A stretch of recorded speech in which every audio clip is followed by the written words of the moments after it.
Hi, welcome to Sherin's kitchen. இன்னைக்கு நம்ம கிச்சனில் சூப்பர் குழம்பு செய்ய போகிறோம். என்னென்னா கருவேப்பிலை பூண்டு குழம்பு செய்ய போகிறோம். அதுதான் நான் பார்த்தீங்கன்னா நல்லா ஒரு கொத்து நம்ம கையில் இந்த அளவுக்கு இருக்கிற மாதிரி கருவேப்பிலையை கழுவிட்டு எடுத்து வச்சுருக்கேன். நல்லா தண்ணியெல்லாம் தொடச்சி எடுத்து வச்சுருக்கேன். அதுதான் இன்னைக்கு நம்ம குழம்பு. அப்புறமா கீரை கூட்டு, சும்மா லைட்டாக ஒரு கீரை பொரியல் மாதிரி, அது கூட்டுன்னு சொல்ல முடியாது, பொரியல்னு சொல்ல முடியாது, அந்த மாதிரி ஒன்று இதுக்கு சைடிஸ். இதுக்கு வந்து சைடிஸ், இந்த குழம்புக்கு வந்து சைடிஸாக பண்ண போகிறோம். இதுதான் இன்னைக்கு நம்ம மேனேஜ் பண்ண போகிறோம். ஃபஸ்ட்டு நம்ம என்ன பண்ண போகிறோம், குழம்பு தாளிக்கிற அளவுக்கு எண்ணெய் ஊற்றிக்கிட்டால் போதும், அதிகமாகலாம் வேண்டாம். அவ்வளோதான், வறுத்து நல்லா ஒரு பிளேட்டில் மாற்றிடலாம். நல்லா முறுமுறுன்னு இருக்கணும் அந்த இலை. நல்லா வறுக்கலைன்னா என்ன ஆகுனா இந்த குழம்பு செய்கிறப்போ கசப்பாக இருக்கும். அதனால தான் நல்லா வறுத்துக்கணும்னு சொல்கிறேன். இந்த மாதிரி வறுத்துட்டிங்கன்னா கசப்பு தெரியாது. அதனால நம்ம கையில் ஒரு கையில் வந்து பச்சை பயிறு எடுத்துருக்கேன், அதை வேக வச்சுருவோம். கொஞ்சமாக தண்ணி ஊற்றினா போதும், ஏன்னா இது கீரைக்காக தான் வேக வைக்கணும். அதனால் நிறைய தண்ணி ஊற்றினீங்கன்னா தண்ணியாகிடும். அது கூட கொஞ்சம் உப்பு சேர்த்துருவோம். ஒரு 2 விசில் விட்டு ஆஃப் பண்ணிக்கலாம்.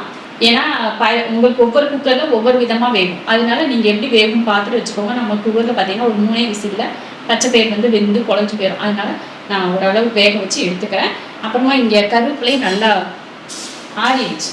இப்போ இதை பவுடர் பண்ணிவிட்டு நம்ம குழம்பு தாளிச்சுக்கோம். எண்ணெய் காஞ்சதுமே கொஞ்சம் கடுகு உளுந்து, அடுத்து கொஞ்சமாக வெந்தயம், அடுத்து கொஞ்சம் சீரகம், 3மே கொஞ்சம் கொஞ்சமாக சேர்த்துட்டு ஒரு 20-30 போல் பூண்டுப்பல், அதே அளவுக்கு வெங்காயம், 2மே சரி அளவுக்கு எடுத்திருக்கேன். ஒரு 30 போல் பூண்டுப்பல் எடுத்துக்கோங்க, கரெக்டாக இருக்கும். கூடவே கருவேப்பிலை, வெங்காயம், பூண்டு சேர்த்துருவோம்.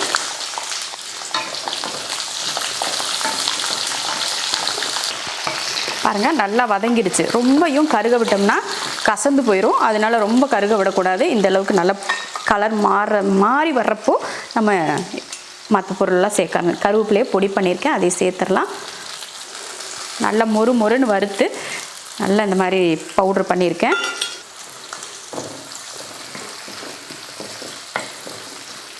ஏதோ கலர் பொடி போட்ட மாதிரி ஆயிடுச்சு பார்த்தீங்களா கலரு.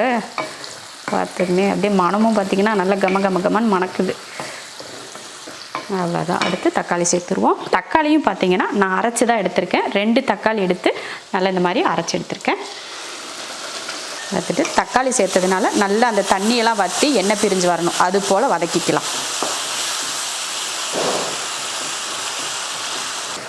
நல்லா அந்த தக்காளியில் இருக்க தண்ணியெல்லாம் வற்றி நல்லா எண்ணெய் பிரிஞ்சு வர ஆரம்பிச்சிருச்சு. இந்த டைமில் மிளகாத்தூள் கொஞ்சம் சேர்த்துக்கலாம். நம்ம காரத்தை பொறுத்து நீங்கள் மிளகாத்தூள் சேர்த்துக்கோங்க. நான் வந்து 1 ஸ்பூன் அளவுக்கு மிளகாத்தூள் எடுத்திருக்கேன். அடுத்து குழம்புத்தூள் சேர்த்துடலாம். 3 ஸ்பூன் அளவுக்கு குழம்புத்தூள். மஞ்சள் தூள்லாம் சேர்க்க தேவையில்லை, ஏன்னா குழம்பு தூளில் மஞ்சள்லாம் போட்டு தான் அரைச்சிருக்கோம். அதனால் எக்ஸ்ட்ரா மஞ்சள் தூள்லாம் வேண்டாம், அதில் இருக்க மஞ்சளே போதும். காரத்துக்காக மட்டும் நீங்கள் கொஞ்சம் மிளகாத்தூள் தேவைப்பட்டால் மட்டும் சேர்த்துக்கோங்க. இல்லை நீங்கள் காரம் கம்மியாக தான் சாப்பிடுவீங்கன்னா வெறும் மிளகாத்தூள், வெறும் குழம்புத்தூள் மட்டும் சேர்த்துக்கிட்டால் போதும். நல்லா இந்த மாதிரி வதக்கியாச்சு. இப்போ வந்து நம்ம புளி கரைசல் ஊற்றிடலாம். நான் வந்து நல்ல ஒரு எலுமிச்சை அளவுக்கு புளி எடுத்து கரைச்சிருக்கேன், அதையும் சேர்த்துடலாம்.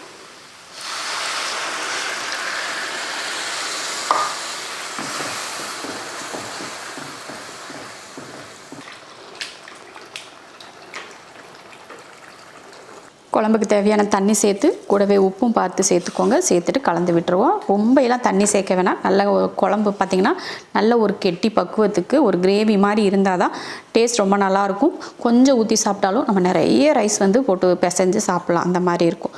அதனால் தண்ணி வந்து பார்த்துட்டு சேர்த்துக்கோங்க. உங்கள்கிட்ட குழம்புத்தூள் இல்லை அப்படின்னு இருந்ததுன்னா நீங்கள் வந்து மிளகாத்தூள், மல்லித்தூள் சேர்த்துக்கோங்க. 1 ஸ்பூன் மிளகாத்தூளும் 3 ஸ்பூன் அளவுக்கு மல்லித்தூள் சேர்த்துக்கோங்க, உங்களுக்கு கரெக்டாக இருக்கும். அவ்வளோதான். இப்போ மூடி போட்டு கொதிக்க விட்டுறலாம். ஒரு 7 நிமிஷத்துக்கு அப்படியே வேக விட்டுறலாம். 6லேருந்து ஒரு 7 நிமிஷம் ஆயிடுச்சு. இந்த டைமில் பாருங்கள், சும்மா ஒரு 1/2 ஸ்பூன் அளவுக்கு வெல்லம் எடுத்துருக்கேன், அதை சேர்த்துடலாம். சேர்த்துட்டு கலந்து விட்டுறலாம்.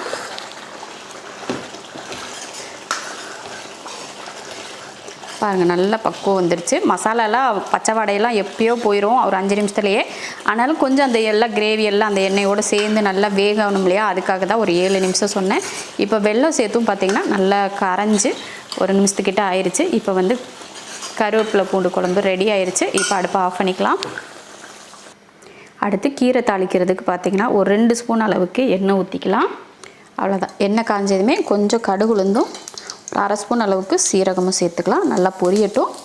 2 பச்சை மிளகாய், கொஞ்சம் கருவேப்பிலை, ஒரு வெங்காயம்.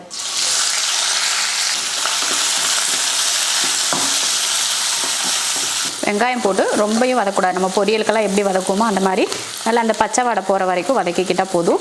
அவ்வளோதான். இந்த அளவுக்கு நல்லா வதக்கியாச்சு. இந்த டைமில் நம்ம கீரை சேர்த்துக்கலாம். நான் வந்து ஒரு கட்டு சிறுகீரை எடுத்திருக்கேன், அதை சேர்த்துக்கலாம்.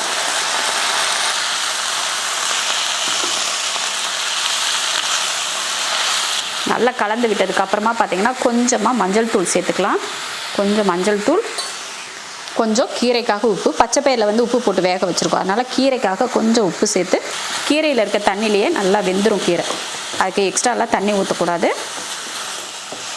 எப்பயுமே எந்த கீரை செஞ்சாலுமே அந்த கீரையை வேக வைக்கிறப்போ பார்த்திங்கன்னா கொஞ்சம் தண்ணி விட்டு தான் வேகும், அதனால் நிறைய தண்ணி ஊற்றக்கூடாது. கீரை பார்த்திங்கன்னா நல்லா வெந்துருச்சு. இப்போ நம்ம வேக வச்சா பச்சை பயிரை சேர்த்துக்கலாம். பச்சை பயிறு கொஞ்சம் குழஞ்சி போச்சு, அதனால் ஒன்றும் பிரச்சனை இல்லை, நல்லா தான் இருக்கும். கொஞ்சமாக தண்ணி சேர்த்துக்கலாம். சும்மா ஒரு 1/4 கிளாஸ் அளவுக்கு தண்ணி. ஏன்னா அந்த கீரையும் அந்த பச்சை பயிரும் ஒன்றா கலந்து நல்லா வேகணும் இல்லையா, அதுக்காக கொஞ்சமாக தண்ணி. அவ்வளோதான். மூடி ஒரு 2 நிமிஷம் அப்படி வச்சு ஆஃப் பண்ணிக்கலாம். அவ்வளோதான், அருமையாக ரெடி ஆயிடுச்சு. இப்போ இறக்கி வச்சிடலாம். நம்ம எப்போயுமே பாசிப்பருப்பு, துவரம்பருப்பு, கடலைப்பருப்பு போடுவோம், ஆனாலும் இந்த கொஞ்சம் பச்சை பயிரெல்லாம் போட்டு செஞ்சோம்னா டேஸ்ட் ரொம்ப நல்லாயிருக்கும். அவ்வளோதான். குக்கர்லேயும் விசில் வந்துடுச்சு. நம்ம கீரையும் ரெடி ஆயிடுச்சு. குழம்பு பார்த்திங்கன்னா ரெடி ஆயிடுச்சு. உங்களுக்கு தேவைப்பட்டால் நீங்கள் முட்டை ஆம்லேட் போட்டுக்கலாம். இல்லை எனக்கு வெறும் வெஜ்ஜோடையே இன்றைக்கி நிறுத்திடணும் அப்படின்னு நினச்சிங்கன்னா நீங்கள் இதோடையே நிறுத்திட்டு அப்பளம் மட்டும் பொரிச்சிக்கலாம். இப்போ நான் வந்து இறக்கி வச்சுட்டு கொஞ்சம் அப்பளமும் சேர்த்து பொரிச்சிக்கிறேன். அவ்வளோதான், ரெடி. Lunch ready. ஸ்டீம் இறங்குச்சுன்னா நம்ம கம்ப்ளீட்டாக வேலை முடிஞ்சிடும். அது இறங்குறதுக்குள்ளே இருக்கிற பாத்திரத்தில் கழுவி போட்டோம்னா அந்த வேலையும் முடிஞ்சு போயிடும். நல்லா கீரையும் பச்சை பயிறு சேர்த்து போட்ட ஒரு பொரியல் மாதிரி ஒரு கூட்டு. அப்புறமா பார்த்திங்கன்னா இது கருவேப்பிலை பூண்டு குழம்பு, அப்புறம் கொஞ்சம் அப்பளம் பொரிச்சுக்கிட்டேன். அருமையான ஒரு ரெசிபி லஞ்சுக்கு ரெடி ஆயிடுச்சு.